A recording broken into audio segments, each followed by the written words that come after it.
overpass. You know what we gotta do.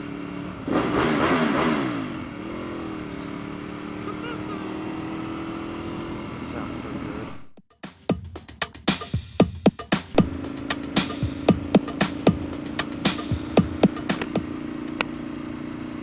Good morning, YouTube. For those that follow Motogp, the championship's in a tight race, albeit a little bit full of drama these past couple races, but the last race is coming up this weekend. Hopefully I'll get this video edited in time, but I thought I would sport my Jorge Lorenzo graphicked HJC FG-17 helmet. I've owned this helmet for a few months,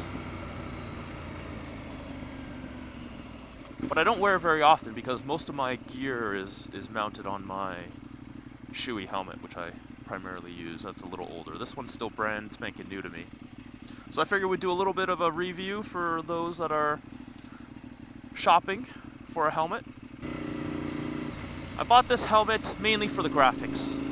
Like I said, I follow Motogp. The boy I cheer for is Jorge Lorenzo, number 99. Go Jorge! You can do it, even though you ride a Yamaha.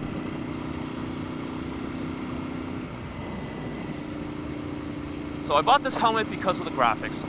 I've always wanted this design. This came along, my local shop had a sale, and this helmet retails, give or take around 200, 230 bucks Canadian. Depends where you get it from and if there's a sale. I believe this Jorge Lorenzo graphic is discontinued, so that's probably why it went on sale. The HJC FG-17. HJC is usually known as a budget or a cheaper brand. However, their helmets, most of their helmets are DOT and Snell approved. This particular helmet is DOT approved. I'm not sure if it's Snell. I'll double check and put a little annotation in the video. I wear size large, so I'll be comparing it to my large Shoei RF1100, which is my primary helmet. Fitment wise, the FG-17, it's a little tighter, as most new helmets are typically a little tighter because the cheek pads are not worn in yet. However, these are a little more firm than other helmets that I've tried on. The fitment is a bit more of a round shape from what I read, and I can confirm that. I have a roundish but slightly oval head, less oval than most people, and this presses on my forehead a little bit. Not a lot, just a little, just enough for me to notice it. I think as I wear this helmet a little more, I'll get used to it. In terms of fitting a helmet to your head, the general rule is it should be pinching your cheeks, like so, if you can see. My cheeks being pinched. It does make it a little difficult to talk.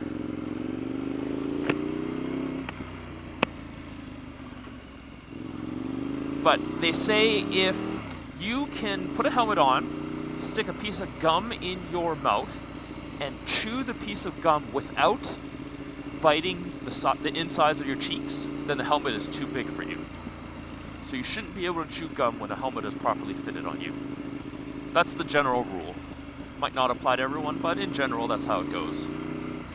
The quality of the graphics and the paint is really, really good, surprisingly, for a,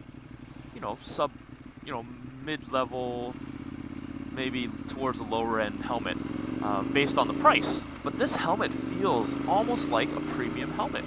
The texture of the material that touches your face, the interior of the helmet, feels really, really nice. Sweat wicking, of course, but for the price you pay, you get obviously your helmet, bag, box, clear visor. You see the chrome visor on right now, and I purchased that separately. But it also comes with a free pin lock. So the anti-fog pin lock, which is a feature of this helmet. And I put it on. This is the first time I put it on. I get a little tiny bit of, glare or reflection, but not much. Not much at all. And fog-wise, I have zero fog. Normally I would be fogging up inside the helmet because of the cooler temperature and the moisture in the air and my breath. So yes, the interior is really nice. The graphics are really nice. You get a pin lock shield with it. So many extras for just $200 Canadian. 230 Canadian. So it's like, what, $5 American? It's an amazing deal and a good helmet overall. There are a few negatives though. Well, let's keep going with the positives first. Another positive is the cooling. When it was hotter out, the cooling was great. There's 2 vents on the top, on the front, and 1 in the chin, and 2 vents on the back that are open. Some of the negatives of this helmet. Biggest negative that I found with this helmet is the strap is too short. The strap that holds the double D-rings in here is too short. I have to fight to strap my helmet on because it's too short and my hand is right up against the bottom of the helmet. You know, pushing it through the little D-ring there is quite difficult. Subsequently, the button that holds the excess of your strap is, you know, way up inside here, and it makes it a little difficult. I wish they made that portion of the strap just a little bit longer. It would have been perfect. My shoey is of a longer length, and there's no problem strapping the helmet on and doing up your strap. It's really easy. The first time I've had a helmet where the strap is too short. I hear the Arise have very short straps as well. Another negative is the buffeting that you get when you are above, say, 80 kilometers an hour or 60 kilometers an hour on the highway, and you turn your head sideways. Putting a visor on and off, you have to like hit the visor on when you clip it in, otherwise it'll pop off. I've had the visor unclip on one of the sides of my helmet when I was on the highway. That is scary. Luckily I was safely able to pull over and no harm. But you just have to, I found you have to really push in, make sure it clicks really solid when you put your new visor on. Other than that, it is a very simple mechanism, easy to use compared to maybe AJVs. The shoeys I found easy because I've always had a shoey.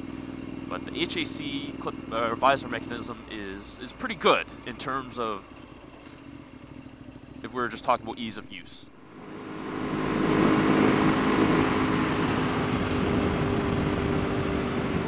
Also, wind noise. Wind noise is a little bit louder than my shoey, but not crazy loud.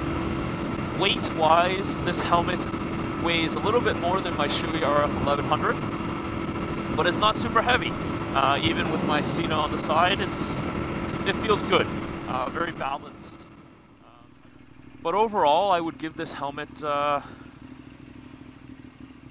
maybe 7.5 out of 10 stars. I've owned probably 4 or 5 helmets in my day. I'm going to start a collection soon. I think the next helmet I'll get is an AJV Corsa. Maybe with the Rossi graphics, I don't know. I do follow Motogp a lot. But we'll see what comes out. Bell came out with some new helmets this year as well. Some pretty cool things. And I believe Cena came out with their own helmet, their first iteration, with some integrated Bluetooth things, so it seems pretty exciting. So this is my first review. Leave a comment, hit the like button, give me some suggestions, positive and negative. It's all good. And remember, keep the rubber side down. Peace out.